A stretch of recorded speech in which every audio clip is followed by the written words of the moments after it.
ఈ దేవాలయం అతి పురాతనమైన వైష్ణవ దేవాలయాల్లో ఒకటి. ఇది పాదగయ అష్టాదశ శక్తిపీఠాల్లో ఒకటైన 10వ శక్తిపీఠము, పురహూతిక అమ్మవారి ఆలయము మరియు దత్తపీఠము, దత్తాత్రేయుని ఆలయానికి అతి సమీపంలో ఉన్నది. ఇది విష్ణుమూర్తికి అంకితం చేయబడింది. కొందరు ఈ కుంతీ మాధవ స్వామి దేవాలయాన్ని ఇంద్రుడు స్థాపించాడని, మరికొందరు కుంతీదేవి ప్రతిష్ఠించిందని చెప్తూ ఉంటారు.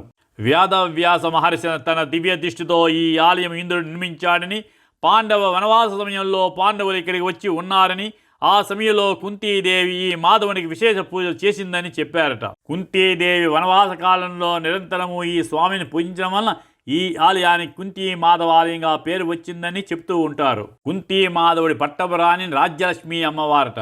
ఈవిడి ప్రతి శుక్రవారం విశేష పూజలు చేస్తారు. ఈ ఆలయంలోని స్వామివారి లీలలు ఎంతోమంది ప్రత్యక్షంగా చూశారని చెప్తూ ఉంటారు. ఈ ప్రాంతాన్ని పాలించిన రాజారావు గంగాధర రామారావు గారికి స్వామివారి కళ్ళలో కనిపించేవారని ప్రతీతి.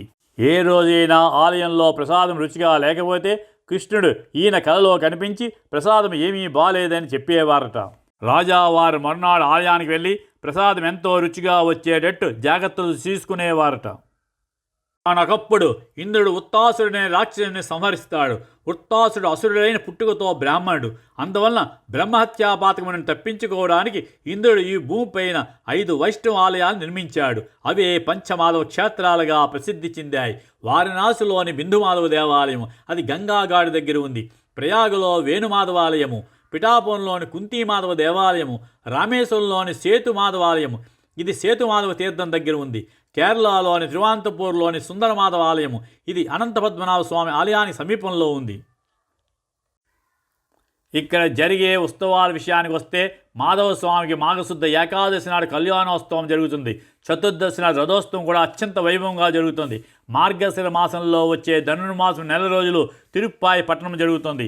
ఈ ఆలయ ప్రాంగణంలోనే శ్రీ గోదామ్మ వారు, లక్ష్మీ అమృతవల్లి తాయారు, ఆళ్వార్ల సన్నిధులు ఉన్నాయి. ఆ మాధవుడి కరుణ కటాక్షాలు మీ మీద పడాలంటే తప్పకుండా ఒక్కసారైనా కుంతీ మాధవుడిని దర్శించి తరించండి. దేవాలయం తెరచి ఉంచే సమయాలు ఉదయం 5 గంటల నుంచి మధ్యాహ్నం 12 గంటల వరకు, సాయంత్రం 4 గంటల నుంచి రాత్రి 8 గంటల వరకు.